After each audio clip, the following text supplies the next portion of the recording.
Bienvenue à la plateforme audio de l'église Fireplace à Paris. Notre prière est que ces messages vous permettront de rencontrer Jésus et de le placer au centre de votre vie.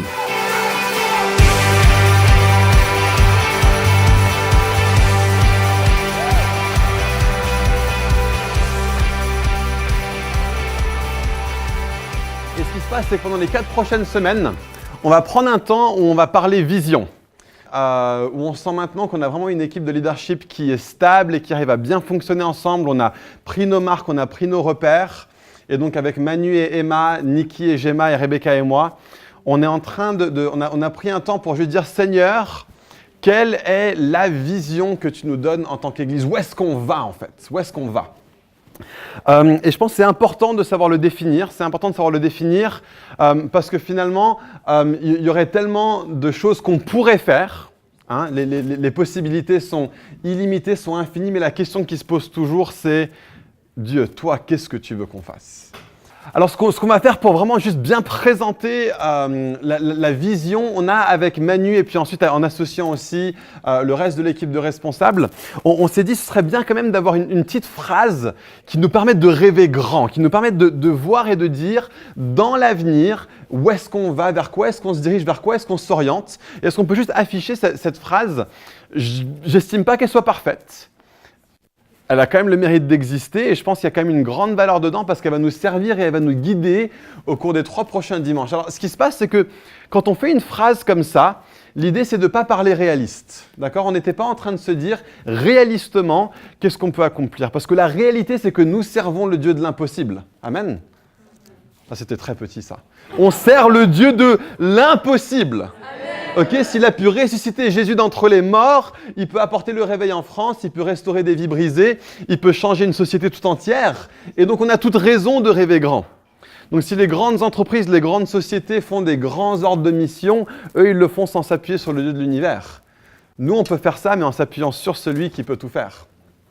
Et donc, vous allez voir qu'on est en train de rêver grand. L'idée, c'est que si on rêve grand, on aura toujours quelque chose devant nous. D'accord ? On aura toujours cet axe qui est devant nous. Toute décision qu'on va prendre va se dire, mais est-ce qu'elle nous sert à accomplir ça ? Et donc, voilà ce qu'on a sur le cœur. Voilà ce qui brûle en nous, enflammé par l'Évangile, la vie spirituelle de tous. D'accord ? Pas de certains, pas de quelques-uns, pas de 2 ou 3 Parisiens, de tous. En tout lieu et en toute place, à travers une communauté de personnes qui ressemblent à Jésus. Pas qui cherchent à ressembler à Jésus. Ça, c'est accessible, ça, chercher à ressembler à Jésus. Mais nous voulons être une église, ce qu'on demande à Dieu, c'est de faire une église où nous ressemblons à Jésus. Notre cœur, le battement de notre cœur, c'est que quand les gens nous rencontrent, ils ne se disent pas « voilà quelqu'un qui peut me parler de Jésus ». C'est « voilà quelqu'un qui ressemble à Jésus », voilà quelqu'un qui me rappelle Jésus. Voilà quelqu'un qui est comme lui, qui parle comme lui, qui marche comme lui, qui vit le miraculeux comme lui, qui enseigne comme lui, qui confond les sages de ce monde par une sagesse plus grande, celle des cieux, comme lui, qui aime comme lui, qui connaît Dieu comme lui. Voilà ce qu'on cherche à atteindre. Voilà où on va. Et ce qui se passe, c'est que quand cette phrase, on va la redire au cours des 4 prochains dimanches, et on s'est dit, là-dedans, on voit 3 grandes orientations et un mode d'action. Et on va prendre les 3 grandes orientations pendant les 3 prochaines semaines. Et le mode d'action, on va en parler pendant notre 4e semaine. Et on a appelé cette série Ignite. Ignite, ça veut dire en anglais « mettre le feu ». Alors moi, je pensais que allumer le feu, ce serait bien. Mais on m'a dit que Johnny est mort et c'est un petit peu moins, voilà. Et puis en plus, par les temps qui courent, avec le malheureux drame à Notre-Dame, ce sera encore moins bien passé. Donc, Ignite, ok ? Ignite, c'est un mot anglais, on l'assume complètement, on s'appelle Fireplace, on ne va pas s'en cacher. On a plein de British et d'Américains en plus parmi nous et on vous aime. Mais on a dit ce mot, on veut que cette série nous serve d'étincelle pour allumer un feu en nous, pour que tous ensemble on brûle pour Dieu, pour aller vers le fait d'enflammer par l'Évangile la vie spirituelle de tous, à commencer par nous. D'accord ? Et donc, ce qui se passe, c'est que les 3 grandes orientations, si on peut afficher la prochaine slide, c'est que si on voit Fireplace, on veut avoir 3 axes vraiment qui sont forts parmi nous. Le premier, on va dire up, d'accord? Une relation verticale à Dieu. On veut être un peuple qui existe d'abord pour Dieu et on va voir ça pendant ce dimanche-ci. Après up, il faut qu'on voit qu'on est une église qui existe pour le out, pour aller vers l'extérieur, pour sortir, pour rayonner, pour qu'il y ait une expansion du message de l'évangile à travers l'œuvre de l'église. Mais le out ne suffit pas, il nous faut aussi le in. Il faut que notre communauté de gens qui soient ensemble soient puissamment connectés les uns avec les autres. Et pour comprendre comment ces choses-là fonctionnent ensemble, il faut qu'on comprenne que le up est premier, que le up est essentiel. Voilà pourquoi nous existons. John Piper a dit que la mission, le out, n'existe que parce que le up n'existe pas. Il y a des endroits sur la terre où des gens n'adorent pas Jésus, et parce que des gens n'adorent pas Jésus, nous devons parler de Jésus. D'accord? Et donc, la louange est ultime, la mission n'est pas ultime. La louange est ultime parce que nous louerons toujours dans l'éternité. Il viendra un jour où toute larme sera séchée, tout cœur brisé sera pansé. Tous connaîtront et verront Dieu, et la mission n'aura plus lieu d'être. Un jour viendra où la mission s'arrêtera. Un jour même viendra, dit la Bible, où les prophéties et les langues cesseront. Elles perdront leur utilité parce qu'on sera dans une perpétuelle up, une verticalité avec Dieu qui est là, une relation avec lui perpétuelle dans l'éternité, dans le monde recréé à neuf magnifique que Dieu fait. D'accord? Mais on commence par le up. Mais la question qu'il faut se poser pour aller vers le out, c'est pourquoi est-ce que Dieu nous laisse sur la terre? Pourquoi est-ce que lorsque Dieu nous sauve, est-ce qu'il ne nous emmène pas directement avec lui? Pourquoi est-ce qu'il ne dit pas, tiens, il y a une personne qui est sauvée, allez hop, je l'emmène dans ma présence, je l'ai sauvé, restauré, il a librement accès à moi par la foi, par la grâce, et maintenant, allez, il peut venir être avec moi, c'est bon, il est sauvé, je l'enlève. Pourquoi est-ce qu'il nous laisse sur terre? Pourquoi l'Église existe-t-elle sur terre? D'accord? Et il y a un livre qu'on vient d'éditer avec une maison d'édition dans notre famille d'église qui s'appelle « L'Église sur terre, à quoi ça sert ?» Et c'est la question fondamentale à se poser pour comprendre la mission de l'Église. Notre raison d'être, c'est exalter Dieu, c'est le glorifier lui. Tout être humain, son but premier, c'est glorifier Dieu et l'adorer à jamais, se réjouir en lui à jamais. Mais il nous a laissés sur la terre et ce n'est pas pour rien. C'est pas pour rester sympathiquement entre nous dans une communauté qui sont là, qui s'aiment les uns les autres, qui s'encouragent les uns les autres pour tenir ferme jusqu'à ce que Jésus revienne et nous enlève de ce monde de malheur. Non. C'est pas la vision que la Bible nous donne. Ça a été très souvent enseigné comme ça, mais c'est pas la vision que la Bible nous donne. On n'est pas appelé à rester entre nous, recroquevillés, à attendre que l'âge présent mauvais, comme l'appelle la Bible, passe.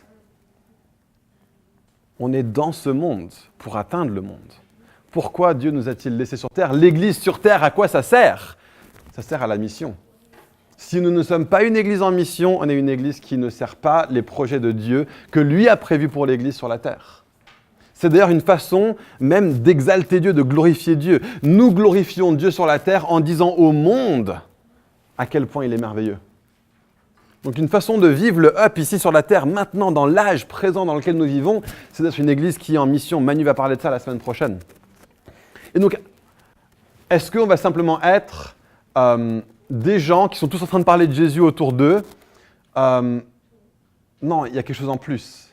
Il y a un élément qui est essentiel. En fait, ce qui se passe, c'est que Jésus a dit aux disciples « Allez faire de toutes les nations des disciples, baptisez-les au nom du Père, du Fils et du Saint-Esprit, enseignez-leur tout ce que moi je vous ai enseigné, et voici je suis avec vous jusqu'aux extrémités de la terre, jusqu'à la fin du monde. » Qu'est-ce que les disciples ont fait? Comment est-ce qu'ils se sont acquittés de la mission de faire des disciples? Ils ont implanté des églises. Alors on se dit, quel rapport? Le rapport, c'est celui-là. Comment est-ce qu'on fait des disciples? Est-ce que c'est juste moi qui viens, qui trouve une personne, allez, je t'enseigne tout ce que tu as besoin de savoir sur Jésus, allez hop, c'est bon, on y va. Non, c'est pas comme ça que même Jésus l'a fait. Lui, le maître. Il a pris des gens, il les a mis en communauté. Et il a dit, cette communauté sert à faire de vous des disciples. Et les disciples ont compris la méthode Jésus. La façon d'exercer une mission envers le monde, c'est d'établir des églises qui sont fortes, qui sont belles, où nos relations les uns avec les autres sont solides, sont pleines de sens, où on se soutient les uns les autres, où on se supporte les uns les autres, où on s'encourage les uns les autres, où on se reprend les uns les autres, où nous faisons des disciples les uns des autres. La vision de la Bible, ce n'est pas une personne dans une église qui fait des disciples de tout le monde. Ça ne marche pas comme ça. On ne peut pas juste se dire, ok, moi je suis un disciple, maintenant il faut que je me reproduise et je vais faire moi-même plein de disciples. La seule façon de faire des disciples, c'est si ensemble on se dit, nous allons faire des disciples les uns des autres. Et c'est pour ça qu'on a implanté une église. Sinon, moi je resterais dans mon coin, j'habiterais avec ma famille, et puis on se dirait, ok, je fais des disciples de gens autour de moi. Et dès qu'ils sont disciplés, dès qu'ils sont activés, dès qu'ils sont convertis, c'est bon, ils peuvent aller se débrouiller, il faut qu'ils fassent la même chose maintenant. Non, non, non. Nous créons des communautés et ce sont les communautés ensemble qui exercent la mission de Dieu vers le monde. Et plus que ça, dans un monde individualiste comme le nôtre, dans une société fragmentée comme la nôtre, dans une ville où peut-être le plus grand mal des villes occidentales aujourd'hui, ce n'est pas forcément le péché sexuel, ce n'est pas forcément l'immoralité de toutes sortes. Le plus grand mal qui frappe et qui fait le plus de mal aux croyants aujourd'hui, aux non-croyants aujourd'hui, à part l'incroyance, c'est l'isolement. C'est la plus grande cause de suicide à Paris aujourd'hui. Le nombre de personnes hallucinantes qui vivent entourées de 2 500 000 autres habitants et qui n'ont d'interaction humaine qu'avec la boulangère et la caissière est hallucinant à Paris. Et nous avons besoin de recréer des contextes où on s'aime profondément, où on discute profondément, où on parle des choses vraies, on parle des choses du cœur. On va parler de l'importance du in, d'accord ? Ce qui se passe, c'est que comment faire des disciples ? On implante des églises, d'accord ? Et le in, quel est le rapport avec le up ? On finit le cercle en disant que alors que nous sommes une communauté de disciples saine, ça exalte Dieu. Dieu est exalté par notre amour les uns pour les autres. Le monde voit que nous sommes ses disciples à notre amour les uns pour les autres. Donc j'espère que vous voyez comment ces choses-là vont ensemble. On commence par le up. Notre mission, notre raison d'être principale, c'est avoir une vie spirituelle enflammée. Mais c'est pour quelque chose alors qu'on est encore sur terre. C'est pour que tous, en tout lieu, en toute place, soient atteints. Que la société entière soit transformée par les valeurs du royaume de Dieu. Que nous manifestons à l'intérieur de la communauté alternative, la société alternative que représente l'Église de Jésus. On est appelé à être un pays à l'intérieur d'un pays, une ville sur une colline qui ne peut pas être cachée, une maison de prière pour toutes les nations, pas une maison de prière pour nos biens à nous, mais on est appelé à être une maison de prière. L'Église, ça veut dire, en grec, si on décompose le mot, ceux qui sont appelés hors d'eux. Mais on est appelé hors d'eux pour transformer. D'accord ? Nous sommes ensemble une assemblée qui existe pour transformer. Donc, j'espère que vous voyez comment ces choses-là fonctionnent ensemble. Et ce qui se passe, c'est qu'aujourd'hui, on va se focaliser sur le up. Qu'est-ce que ça veut dire d'être une église qui vit en relation forte avec Dieu ? À quoi ça ressemble d'être une église dont la vie spirituelle est absolument enflammée, embrasée ? À quoi ça ressemble d'être une église qui glorifie Dieu ? Donc, si on peut passer à la prochaine slide. Et on va voir une liste de choses qu'on s'est dit entre nous. Voilà à quoi ça ressemble pour nous d'être une église qui est enflammée pour Dieu et qui vit une relation avec Dieu. Première chose, nous voulons être une église qui est centrée sur l'évangile. Absolument essentiel. Absolument essentiel. On peut se centrer sur plein de choses. La chose, le cœur de la Bible, c'est le message concernant Christ crucifié et ressuscité. Tout acte pastoral est fait depuis la position de l'Évangile. Les gens sont transformés, non pas par notre sagesse, une fois que les gens ont accepté Christ. Non, non. L'Évangile non seulement nous sauve, mais nous transforme sur la durée. Plus que ça, centré sur l'Évangile, mais centré plus précisément sur Christ. On va être une église qui est christocentrique. L'Évangile se cristallise autour de la personne de Jésus. Notre église doit se vivre autour de la personne de Jésus. La Bible nous appelle le corps de Christ. Comment est-ce qu'on peut être l'église de Jésus sans être focalisé sur Jésus ? Comment est-ce qu'un petit doigt peut être en action, peut avoir du sens sans être connecté à la tête ? Il est le centre de tout et constamment dans nos chants, magnifions Jésus. D'accord ? C'est bien qu'on ait des chants aussi qui parlent d'autres choses, qui développent d'autres aspects de la vie chrétienne, qui nous conduisent à répondre à Dieu aussi. Mais avant toute chose, soyons une église qui est passionnée par Jésus. Soyons une église qui n'a lui et que lui comme sujet de l'affection profonde de notre cœur. Il est notre Seigneur, tout le reste est une idole. Amen. Église centrée sur l'Évangile, église centrée sur Jésus. Une église basée sur la parole. On ne peut pas faire de compromis avec ça, les amis.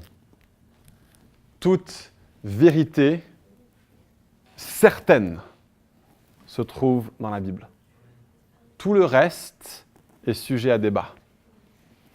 ce qui est là-dedans n'est sujet à aucun débat. C'est l'argument final de toute discussion. Qu'est-ce que dit la Bible? La Bible dit ça, ok, on a trouvé. On sait qu'est-ce qui est vrai, d'accord? On est une église centrée sur la parole et on veut être une église qui vive l'église selon ce que la parole de Dieu dit. On veut être une église qui vive la louange, ce que la parole de Dieu dit. On veut être une église qui prêche comme on voit les gens prêcher. On veut être une église qui vit, qui se comporte, qui a une éthique selon ce que la Bible développe. Et on veut dire tout le reste est sujet à débat.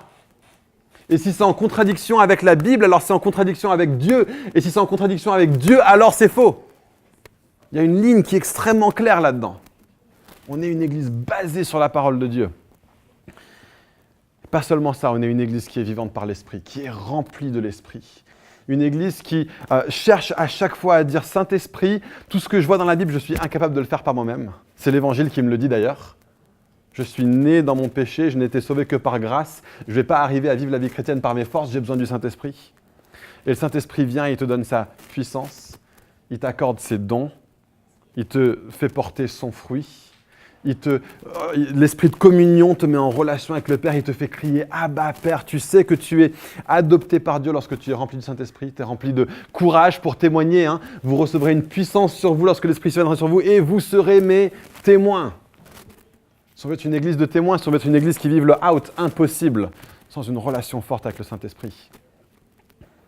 Sans toute la plénitude de Dieu qui vit en nous. Voilà l'objectif final de Dieu sur la terre, c'est que Christ vive en nous. Et voilà l'espérance de notre gloire. Il est allé à la croix, il est ressuscité, il est monté, glorifié, il a envoyé son esprit pour que nous puissions avoir Dieu avec nous, pour que la présence de Dieu qui était là en Éden, qui a été brisée à travers le péché d'Adam et Ève, puisse être pleinement vécue, restaurée à nouveau. Il est venu parmi nous, rempli de grâce et de vérité, en Jésus. Mais plus que ça, autant que la présence de Dieu était présente sur terre à travers la personne de Jésus, elle est présente sur terre dans chacun d'entre vous si vous avez reçu le Seigneur, et elle déborde de vous si vous êtes baptisé du Saint-Esprit. Et pas une fois, c'est pas une fois le baptême dans le Saint-Esprit. Soyez continuellement remplis du Saint-Esprit. C'est bien d'avoir eu une expérience. C'est bien que Dieu t'utilise pour des signes, des prodiges et des miracles. Mais est-ce que tu es en train de porter son fruit aujourd'hui? Est-ce que tu es en train de déborder de lui? Est-ce qu'il y a une sorte d'infusion d'amour, de joie, de paix, de patience qui est là et qui déborde et qui touche le monde? Est-ce qu'il y a une proximité avec le Père à travers une relation vivante avec l'Esprit à travers le Fils en toi aujourd'hui? On va être une église remplie de l'Esprit. On va être une église qui vive une louange extravagante. Pas quelque chose, je ne vois pas dans la Bible, vraiment, c'est peut-être controversé de dire ça, mais je ne vois pas de louange contemplative dans la Bible. Je vois une louange débordante, constamment quand les gens, et on va voir ça pendant presque la fin du message, je vais rapidement passer sur les autres, mais on voit lorsque les gens voient Dieu, lorsqu'ils rencontrent Dieu, quelque chose déborde. C'est toujours chanter, chanter, chanter, lever les mains. Dans la Bible, voilà ce qu'on voit, danser pour l'Éternel, sortez des instruments, lancez des cris de joie en l'honneur de l'Éternel. Et on voit Marie-Madeleine qui vient, qui prend un parfum ultra cher et qui le déverse sur les pieds de Jésus, qui sacrifie 1 an de salaire juste pour adorer Jésus. On veut être une église dont la louange est extravagante. On veut être connecté avec ça à une église qui prise la présence de Dieu, qui accueille la présence de Dieu et qui dit « Seigneur, c'est notre bien le plus précieux. C'est notre bien le plus précieux.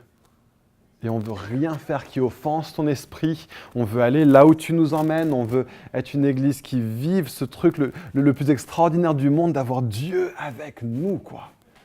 Et lorsqu'on se rassemble, l'expérience de Dieu avec nous. C'est ça notre recherche première. Pour moi, si on vit des trucs géniaux, s'il y a 300 personnes qui viennent, et puis que la sono marche impeccablement, et que la prédication se passe sans accroc, et que les gens ont l'air joyeux à la fin, moi, ça ne me suffit pas, ça ne me satisfait pas. Pour moi, si on est 12 dans une chambre haute, et que la présence de Dieu se manifeste parmi nous, je dis, voilà ce que je recherche. Voilà ce qu'on cherche par-dessus tout, une église qui prise la présence de Dieu. Une église qui manifeste une foi courageuse. Ça va demander, une église de foi, ça va demander de prendre des décisions difficiles parfois. On veut être une église qui n'a pas peur de prendre des décisions courageuses, même au niveau financier. Au niveau des orientations de l'église, on va peut-être implanter des églises à des moments où on se dit c'est impossible à faire. Mais Dieu nous a parlé. Ok, on va le faire. On veut être une église qui a une foi courageuse, pas seulement au niveau de l'église, mais au niveau des individus. Mon cœur, c'est que chacun d'entre vous appreniez à marcher sur l'eau avec Dieu. Et je vous ai parlé un petit peu des finances il y a quelques semaines. Pour moi, c'est le point où ça s'apprend en fait. Pour moi, les finances, c'est la cour de récré d'une foi courageuse. Parce que c'est tellement dur d'avoir foi en Dieu au niveau des finances. Je suis allé prêcher dans une église où ils m'ont offert un don. Et il y avait un petit peu une gêne pour parler de l'argent. Et je me disais, c'est marrant parce que s'ils me donnaient un marteau ou s'ils me donnaient un autre outil, il n'y aurait pas de gêne.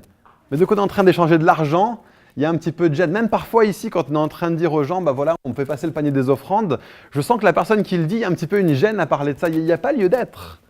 Il n'y a vraiment pas lieu d'être. C'est un outil.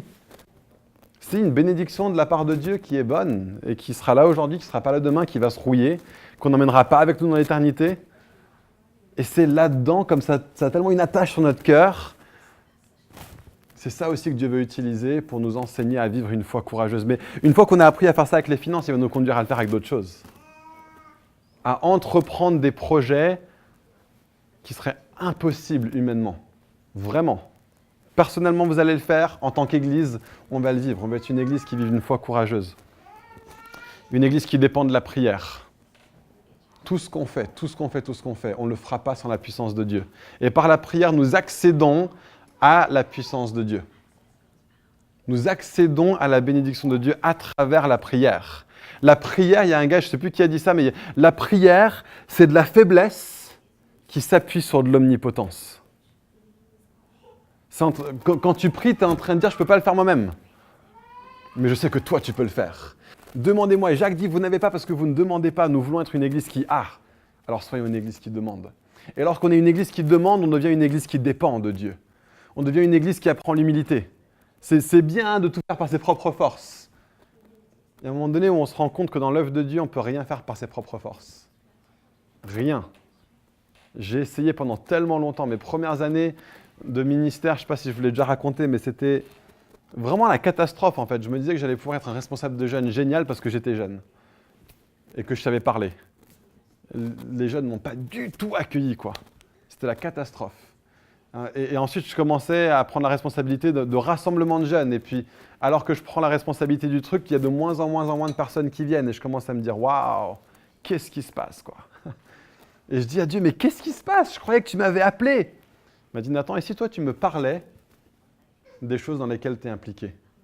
Et si tu me demandais à moi de faire les choses que tu as envie de voir? Parce que moi, je sais les faire. Toi, de toute évidence, tu ne sais pas les faire. Et j'étais là, ok, je suis en train d'apprendre la prière, quoi. La prière, c'est l'école de l'humilité. Et Dieu nous transforme à travers la prière.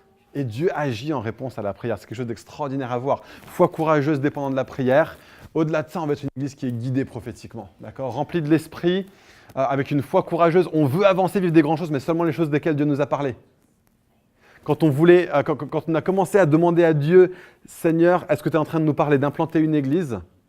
On a dit à Dave Holden, notre responsable apostolique, on n'implantera pas si Dieu ne nous parle pas. Et il a dit, certainement pas.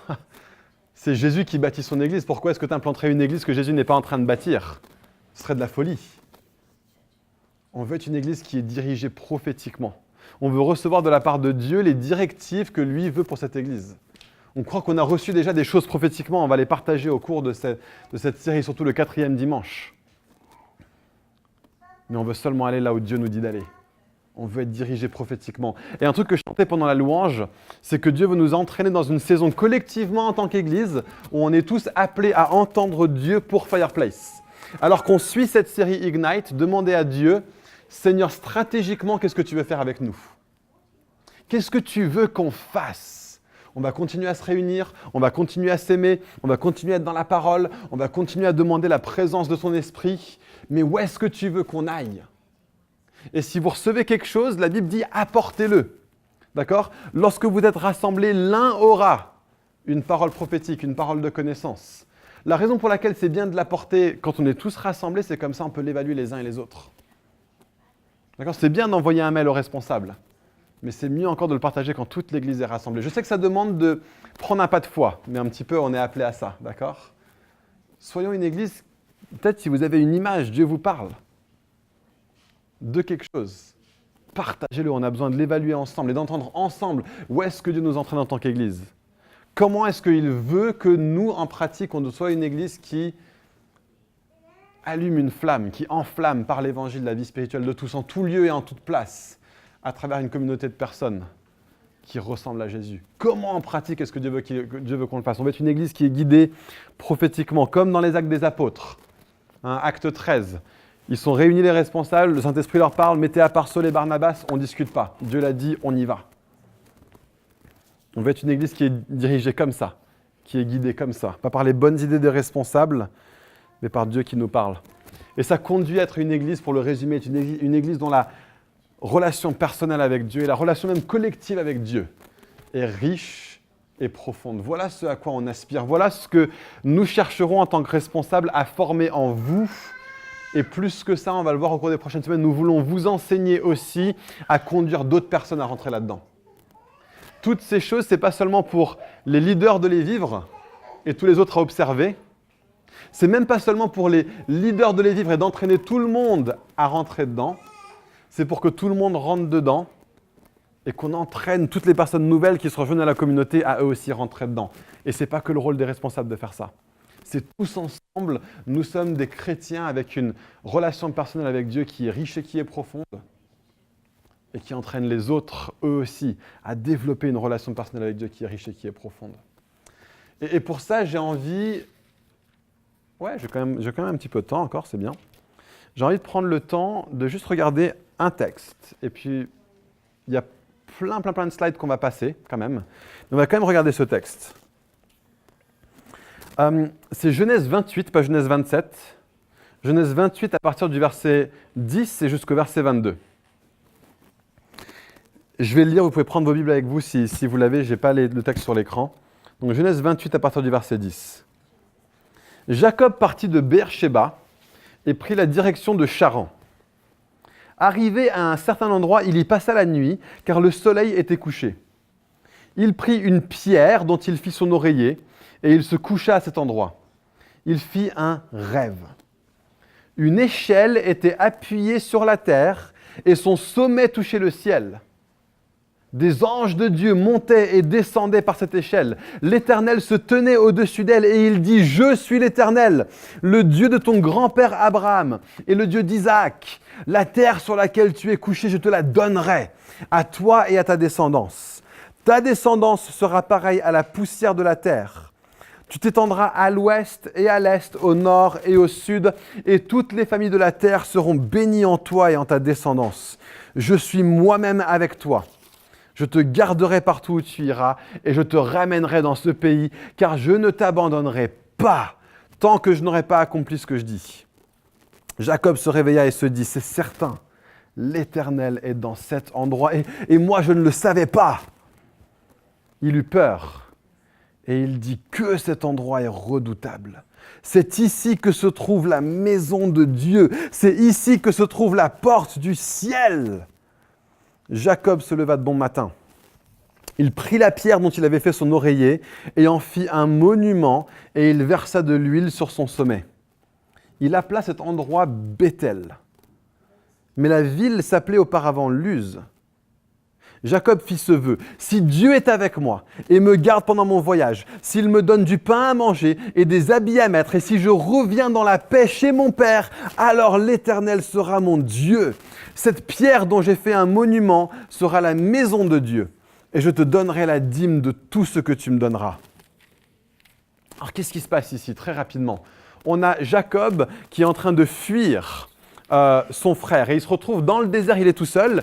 Et Jacob, un petit peu, si on lit ce texte, il est dans un endroit quelconque. Il dit juste, verset 11, « Arrivé à un certain endroit ».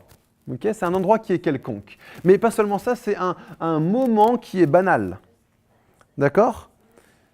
En gros, ce qui se passe, c'est que c'est le coucher du soleil. Le coucher du soleil, ça se passe tous les jours. Ce n'est pas un moment spécial, c'est un moment anodin, banal. Le soleil se lève tous les jours, il se couche tous les jours. C'est même un symbole dans la Bible de la fidélité de Dieu. Chaque jour, le soleil se lève, chaque jour, le soleil se couche. Et Dieu est fidèle là-dedans. Mais c'est un moment banal, il n'y a rien de spécial qui se passe dans sa vie. Il est dans des circonstances peu favorables. Rendez-vous compte ce qu'il utilise comme oreiller. Qui a déjà utilisé un caillou comme oreiller? Alors, quand on a fait du camping, l'autre jour avec les gars, quand on a fait notre petit week-end de gars, on a campé. C'était violent. C'était violent. J'ai passé une des pires nuits de ma vie. Alors déjà, mon épaule est assez éloignée de ma tête. J'aime bien dormir sur le côté. Et habituellement, quand j'ai pas d'oreiller, je fais comme ça. Sauf que là, j'avais non seulement un t-shirt, j'avais un autre t-shirt, j'avais un pull, un deuxième pull et le sac de couchage. Ça veut dire que ma tête, pour aller par terre, devait faire comme ça. Et j'ai passé la nuit comme ça jusqu'à 3h... Non, on s'est couché à 3h du matin. Jusqu'à 5h du matin, où j'ai enlevé un de mes pulls et je m'en suis servi comme oreiller. Et là, j'avais froid, mais au moins j'avais un oreiller, mais c'était pas un bon oreiller. Lui, il a un caillou comme oreiller. Ces circonstances sont loin d'être favorables, le pauvre Jacob. Et enfin, il est en train de faire une action qui est sans conséquence. Le soleil se couche, moi aussi je me couche. Normal. Il vit dans un endroit quelconque, un moment banal, des circonstances peu favorables et des actions quelconques, des actions sans conséquence. Et là, qu'est-ce qui se passe? Jacob voit Dieu. Et ça change tout. Ça change tout. C'est ça qui se passe. C'est ça qu'on doit rechercher. On a parlé de toute cette énorme, belle vision de comment est-ce qu'on peut être une super église qui vit des choses fortes au niveau de la parole, de l'esprit, de toutes ces choses-là. On ne vivra pas ces choses-là si on n'a pas vu Dieu. Et on voit encore et encore et encore dans toute la Bible que bien des gens voient Dieu. Je ne vais pas lire tous les textes, mais je les ai juste listés. Oui, je veux juste dire, ouais. L'expérience de Jacob n'est pas isolée parce qu'à chaque fois que quelqu'un voit Dieu, ça change tout. Il y en a un que je n'ai pas mis dans la liste, mais on va commencer avec celui-là, c'est Exode 33. Moïse, il a déjà rencontré Dieu au buisson ardent, mais il se retrouve en haut de la montagne, Exode 33, il dit « Montre-moi ta gloire ». Mais ça va plus loin que ça. Et Ésaïe 6, versets 1 à 4. On l'a plusieurs fois lu ici à Fireplace. Ésaïe a une vision de Dieu et ça lance quelque chose dans sa vie. Ça transforme quelque chose dans sa vie. Vous le lirez à la maison peut-être. Ézéchiel 1, 26 à 28, pareil, il a une vision extraordinaire de Dieu. Dieu qui est sur une sorte de grand chariot, il y a des roues à l'intérieur de roues qui sont faites en or, qui tournent dans des sens différents, il y a des oiseaux difficiles à décrire, etc. Et en haut de tout ça, en haut du char, il y a un être qui ressemble un petit peu à un fils d'homme, avec des vêtements blancs, et il a du feu qui monte depuis sa hanche et du feu qui descend depuis sa hanche. C'est un petit peu du feu partout et un arc-en-ciel qui lui sert de ceinture. Enfin, c'est une vision incroyable de Dieu. Ézéchiel est bouleversé, ça change sa vie. On a Job 42, il vient de passer les quelques pires années de sa vie. Il a tout perdu. Au début, il aimait bien, il était toujours en relation avec Dieu. Et au fur et à mesure, il commence à dire « Mais Seigneur, je ne te fais pas confiance. » Et puis, Dieu vient le voir au milieu de la tempête.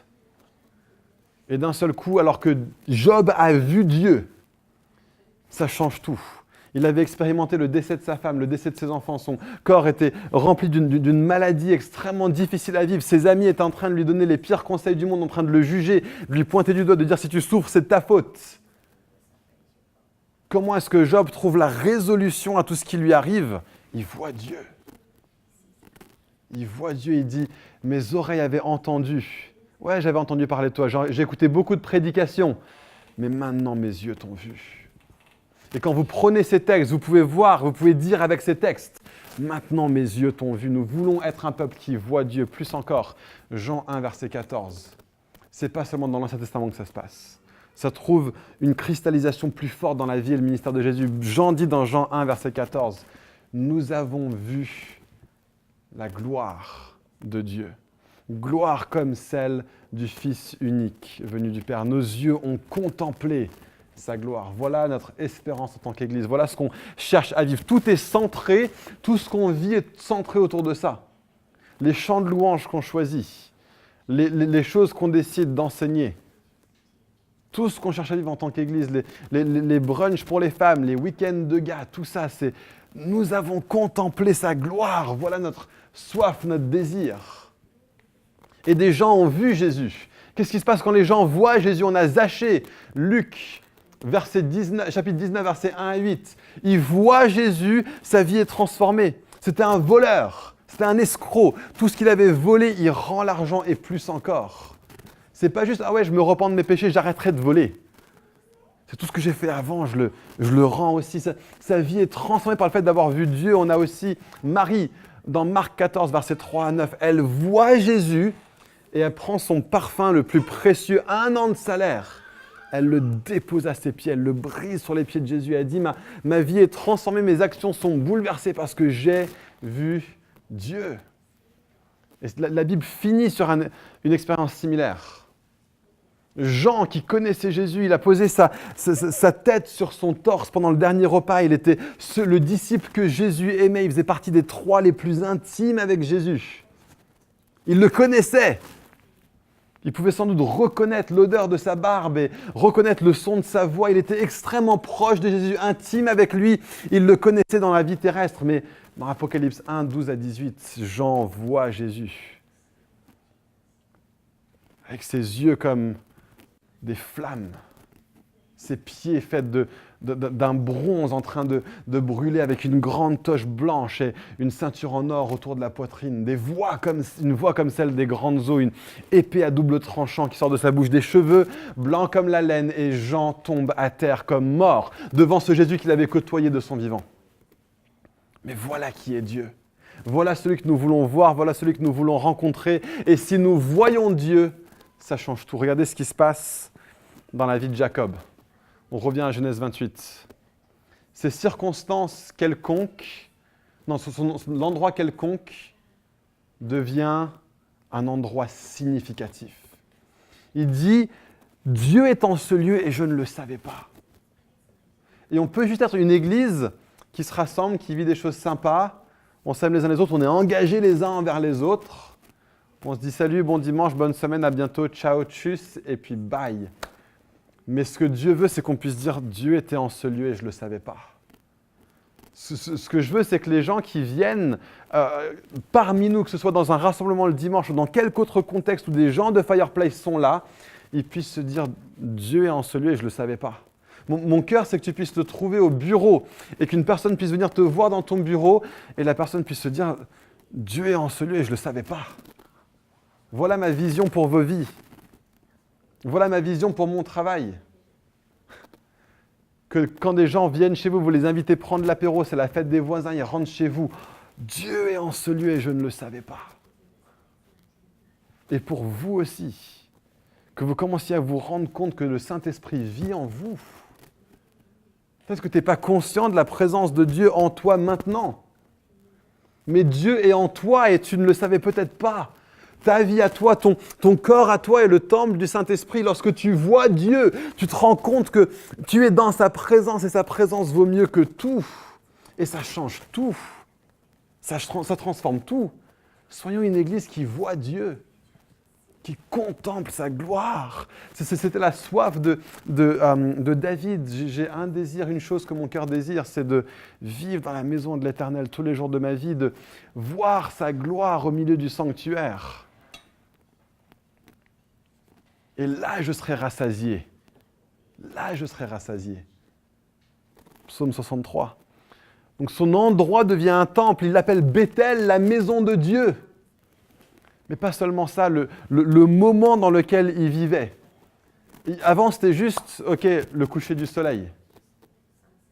Le coucher du soleil. Et c'est juste un moment normal. Et là, il est en train de dire, le moment qu'il est en train de vivre est un moment qui est significatif. Il dit que cet endroit est redoutable. Ce qui se passe, c'est qu'il avait son oreiller. Il prend son oreiller et il en fait un monument. C'est extraordinaire. Il dit, il faut que je marque ce moment dans le temps. Et ce qui se passe dans la Bible, dans le Nouveau Testament, il y a 2 façons de dire le mot temps. Il y a le mot chronos, c'est le temps qui passe. Il y a le mot kairos qui veut dire un moment, un instant dans le temps qui est, pour nous chrétiens, qui est choisi par Dieu, désigné par Dieu. Et on peut se dire, on vit en 2019 et c'est un moment quelconque. Non. Dieu veut que 2019, Dieu veut que ce moment dans la saison de Fireplace soit un instant kairos, un moment où Dieu intervient, Dieu a des projets très précis et très spécifiques pour ce qu'il veut faire avec nous, ici à Paris, aujourd'hui, maintenant. Et on s'en rend compte quand on voit Dieu. Quand on voit Dieu et qu'on voit la flamme dans ses yeux, on se rend compte qu'il est un Dieu qui, lui, est rempli de projets. Et quand on se rend compte que le cœur de Dieu est rempli de projets, on s'aligne à ses projets et on rentre dedans. D'accord? Donc on peut se dire, ouais, j'habite à Paris, c'est un endroit quelconque. Non, Paris n'est pas un endroit quelconque. Paris est un endroit choisi par Dieu pour que Dieu s'y déverse. D'accord? Je pourrais dire ça de tout autre endroit sur la planète Terre, mais Dieu t'a placé ici à Paris. Et donc ton endroit à toi, l'endroit duquel tu es appelé à faire un temple de Dieu, à répandre la présence de Dieu qui est en toi, autour de toi, c'est Paris. Tu vis dans un moment, Dieu n'a pas choisi par hasard que tu vives en 2019. Dieu n'a pas choisi par hasard que Fireplace commence cette année. On vit dans un moment choisi par Dieu, un moment essentiel et on doit se saisir de ce que Dieu veut faire dans cet instant, tout de suite. Ces circonstances étaient peu prometteuses. Dieu vient le voir et il lui fait des promesses. Vous vous rendez compte? Il est en cavale. Il a un oreiller il a un caillou comme oreiller. Et Dieu lui dit, je vais te répandre du nord au sud, de l'est à l'ouest. Je vais multiplier tes descendants, je suis ton Dieu à toi, celui d'Abraham, d'Isaac, je suis aussi ton Dieu à toi. Toutes les familles de la terre seront bénies à travers toi. Vous savez quoi? Dieu fait des promesses incroyables à l'Église. Parce que ces promesses qu'il a faites à Abraham, Isaac et Jacob se résument à la personne de Jésus. Et nous sommes le corps de ce Jésus. Les nations de la terre sont l'héritage de l'Église de Jésus-Christ. Parce que les nations de la terre sont l'héritage de Jésus. Que nous sommes son corps, que nous sommes son épouse. J'ai jamais acheté une maison sans que ce soit aussi celle de Rebecca. J'ai jamais hérité de quoi que ce soit sans que Rebecca aussi soit héritière. Jésus, ce qu'il hérite, nous appartient aussi à nous en tant qu'Église. Vous vous rendez compte? Voilà ce qui se passe quand on voit Dieu, quand on rentre dans sa présence. Et ce qui se passe, c'est que les actions de Jacob, à partir de ce moment-là, deviennent intentionnelles. Coucher de soleil, allez, je me couche. Qu'est-ce qui se passe maintenant? Il se lève tôt. Il se lève tôt. Jacob se réveilla. Et il se dit, c'est certain, l'Éternel est dans cet endroit et moi je ne le savais pas. Il eut peur, il dit que cet endroit est redoutable. C'est ici que se trouve la maison de Dieu. C'est ici que se trouve la porte du ciel. Jacob se leva de bon matin. Il commence à dire, je vais commencer à décider ce qui se passe avec mes jours. Je vais commencer à être intentionnel. Je vais commencer à rentrer dans les projets de Dieu parce que j'ai vu Dieu et qui m'a changé. Ce caillou qui me servait d'oreiller, qui servait à mon bien personnel, maintenant je le mets au profit de Dieu et je commence à dire, c'était mon coussin, c'était tout, c'était mon seul confort. Mais même mon seul confort, je le mets au service de Dieu. Nos vies deviennent intentionnellement actives dans la mission de Dieu, dans ce qu'il veut faire à travers l'Église lorsqu'on voit Dieu. C'est notre seul espoir, les amis. Notre seul espoir. Alors quand vous lisez la Bible, lisez-la dans l'intention de voir Dieu. Dites pas, je vais faire mon petit temps spirituel, comme ça j'ai coché ma case, j'ai fait mon truc. Non. Quand on lit la Bible, on peut voir Dieu, les amis. Voyez Dieu dans ce livre. Il est là dans toutes les pages. Il n'y a pas de livre plus théocentrique, plus centré sur Dieu que ce livre. D'accord? Souvent, on lit la Bible et on l'interprète à la lumière de nous. Ce livre parle de Dieu. Ce livre parle de Dieu. Quand vous demandez plus du Saint-Esprit, dites-le pas pour avoir un petit sentiment sympathique dans le cœur ou dans le ventre, dans les entrailles. Dites-le parce que vous avez soif de voir Dieu. Lorsque notre louange est extravagante, venons louer Dieu, passons nos journées entières à louer Dieu avec la volonté de voir Dieu. Voilà ce qu'on doit chercher, voilà notre recherche, voilà tout ce qu'on va être. Quand on prie, prions pour voir Dieu. Hein, pas au coin des rues, pas pour se la montrer, mais allez dans le lieu secret. Et votre Père qui est là, dans le lieu secret, le verra et vous le rendra. Vous voyez Dieu quand vous priez.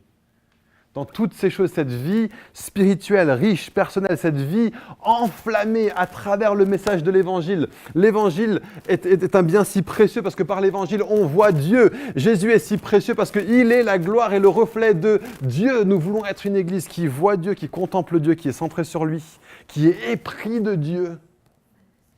Conducteur de louange, conduisez-nous à voir Dieu. Dans les chants que vous choisissez, conduisez-nous chaque fois qu'on se rassemble à avoir une révélation de qui Dieu est.